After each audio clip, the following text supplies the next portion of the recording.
क्या अरबाज की अपनी आंखों से देखी हुई ये हकीकत फारा की जिंदगी तबाह कर देगी और सोनिया के लिए इस घर में रहने का वाहिद सहारा भी खत्म हो जाएगा? क्या मुराद अपनी गैरत की खातिर इस रिश्ते से साफ इनकार कर देगा जिसे जोड़ने के लिए बिलाल साहब ने सोनिया की जिंदगी दांव पर लगा दी है? ड्रामा सीरियल दामे मोहब्बत की कहानी अब एक ऐसे धमाकेदार मोड़ पर आ गई है जहां छिपे हुए सच अब दीवारों से बाहर आ चुके हैं। सब कुछ तब शुरू हुआ जब मुराद और अरबाज, जो अब काफी गहरे दोस्त बन चुके हैं, एक होटल में बैठे मुस्तकबल की बातें कर रहे थे।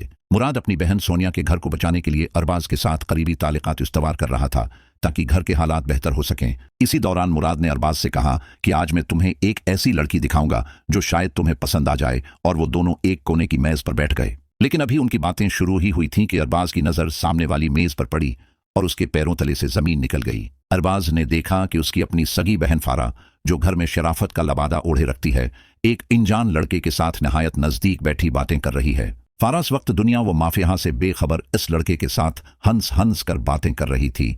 उसे जरा भी एहसास नहीं था कि उसका भाई उसे देख रहा है। अरबाज का खून खोलने लगा और उसकी आंखों में गुस्से के शाले भड़क उठे, क्योंकि उसे अपनी बहन से ऐसी घटिया हरकत की उम्मीद नहीं थी। मुराद ने जब अरबाज को इस कदर बदवास देखा तो उसने भी उसी तरफ देखा जहां अरबाज की नजरें जमी हुई थीं। मुराद के लिए ये एक बहुत बड़ा धचका था, क्योंकि बिलाल साहब उसी फारा का रिश्ता मुराद के लिए जबरदस्ती मांग रहे थे। मुराद ने दिल ही दिल में फैसला कर लिया कि वो ऐसी लड़की को कभी अपने घर की बहू नहीं बनाएगा जिसका किरदार पहले ही मशकूक हो। अरबाज गुस्से में पागल होकर वहां से उठा, लेकिन मुराद ने उसे रोक लिया और कहा कि यहां तमाशा करने से बेहतर है कि हम खामोशी से घर चलें।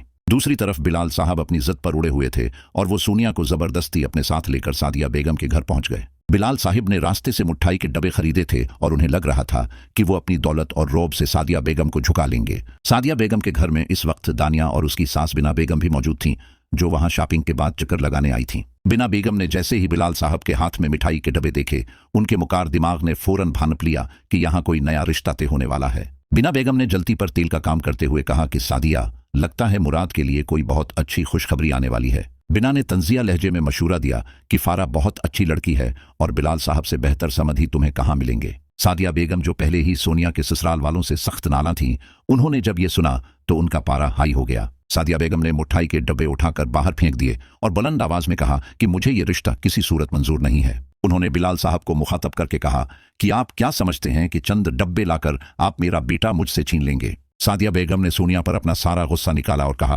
कि जाकर अपने ससुर से कह दो कि आज के बाद इस चौखट पर कदम न रखें।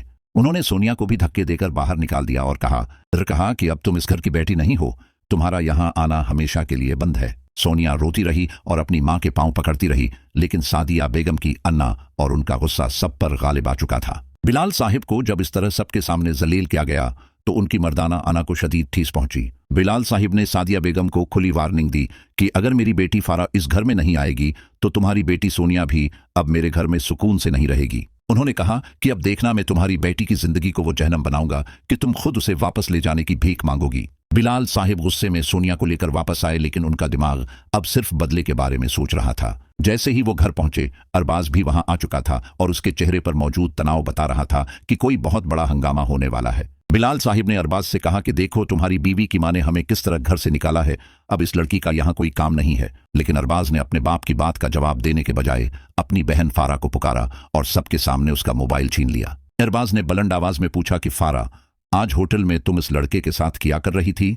मुझे सच सच बताओ। फारा के होश उड़ गए और उसके चेहरे से सारी रंगत उड़ गई। वो लरजती आवाज में झूठ बोलने लगी कि वो सिर्फ एक क्लास फेलो था। लेकिन अरबाज ने उसे एक जोरदार थप्पड़ रसीद किया और कहा कि मैंने अपनी आंखों से तुम्हारी बदतमीजियां देखी हैं, अब झूठ मत बोलो। बिलाल साहिब ये मंजर देखकर साकित रह गए। उन्हें समझ नहीं आ रहा था कि जिस बेटी के लिए वो दूसरों से लड़ रहे थे, वो खुद इतनी गरा हुआ काम कर रही है। मुराद ने भी अब अपने घर जाकर साफ कह दिया है कि वो फारा से कभी शादी नहीं करेगा, चाहे सोनिया का घर ही क्यों न टूट जाए। सादिया बेगम अब परेशान हैं कि एक तरफ बिलाल साहब की धमकियां हैं और दूसरी तरफ उनके अपने बेटे का इनकार। दानिया की जिंदगी में भी अब मुश्किलात बढ़ गई हैं, क्योंकि वलीद अपनी मां के नक्शे कदम पर चलकर दानिया पर मजीद जुल्म कर रहा है।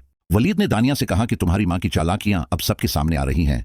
पहले तुम्हारी बहन जलील हुई और अब तुम होगी। सोनिया अब इस घर में एक कैदी की तरह है, जहां उसे हर पल फारा के ताने और बिलाल साहब की नफरत का सामना करना पड़ रहा है। फारा ने अब यह नया ड्रामा रचाया है कि सोनिया ने ही इस लड़के को उसके पीछे लगाया था ताकि फारा की बदनामी हो। अरबाज अब कश्मकश में है कि वो अपनी बहन की बात पर यकीन करे या अपनी बीवी सोनिया की सच्चाई पर। कहानी अब एक ऐसे सनसनीखेज मरहले में दाखिल हो गई है जहां हर रिश्ता एक आजमाइश बन चुका है। आने वाली अक़सात में हम देखेंगे कि क्या अरबाज फारा की असलियत जानने के बाद उसे घर से निकाल देगा, या फिर बिलाल साहब अपनी बेटी के गुनाहों पर पर्दा डालने के लिए सोनिया को कुर्बानी का बुकरा बना देंगे। सादिया बेगम अब तन्हा हो चुकी हैं क्योंकि उनका गुरूर अब उन्हें डब्बू रहा है और उनकी बेटियां सड़क पर आने के करीब हैं।